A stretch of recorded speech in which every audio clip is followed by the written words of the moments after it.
শফিকুল, বৈঠকটি কখন শুরু হবে, কোন কোন রাজনৈতিক দল এই বৈঠকে অংশ নিচ্ছেন সে বিষয়ে নিশ্চিত করে কিছু জানতে পেরেছেন কিনা?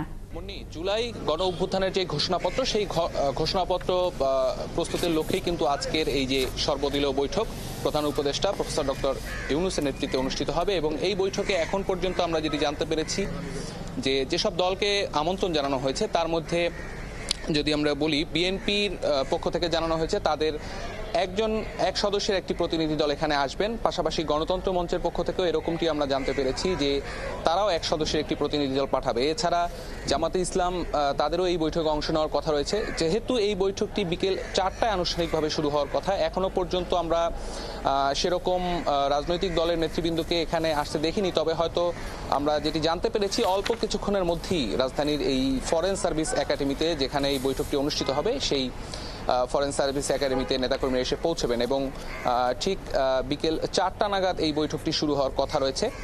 এখন পর্যন্ত পরিস্থিতি আসলে এরকমই বলা যায়। আমরা একটু যদি প্রেক্ষাপটটি বলতে চাই যে আজকের যে ঘোষণাপত্র, জুলাই অভ্যুত্থানের যে ঘোষণাপত্র নিয়ে যে এত আলোচনা, সেই আলোচনাটি কিন্তু শুরু হয়েছিল গেল বছরের ডিসেম্বরের শেষে। তখন ছাত্রদের পক্ষ থেকে বলা হয়েছিল যে 31 ডিসেম্বর তারা শহীদ মিনারে এই জুলাই অভ্যুত্থানের যে ঘোষণাপত্র সেটি তারা পাঠ করতে চান। তবে তার আগের দিন রাতে আমরা সরকারের পক্ষ থেকে যেটি জানানো হয়েছিল যে এই ঘোষণাপত্র যেহেতু সব দলের অংশগ্রহণে এই আন্দোলনটি সংগঠিত হয়েছিল, সেক্ষেত্রে এই ঘোষণাপত্র প্রস্তুতের জন্য কিন্তু সব দলের সাথেই আলোচনা করা প্রয়োজন। এবং তারই ধারাবাহিকতায় আমরা দেখতে পেয়েছি যে সরকারের পক্ষ থেকে বিভিন্ন দলকে আজকে এখানে আমন্ত্রণ জানানো হলো এবং বিভিন্ন দল আসলে গতকাল রাতে তারা এই আমন্ত্রণটি পেয়েছেন এবং তাদের পক্ষ থেকে যেটি জানানো হয়েছে যে ঘোষণাপত্র আসলে একটি খুব স্পর্শকাতর বিষয়। এটি নিয়ে যেহেতু এখানে সংবিধানের বিভিন্ন বিষয় অন্তর্ভুক্ত রয়েছে, সেক্ষেত্রে এটি আসলে হুট করেই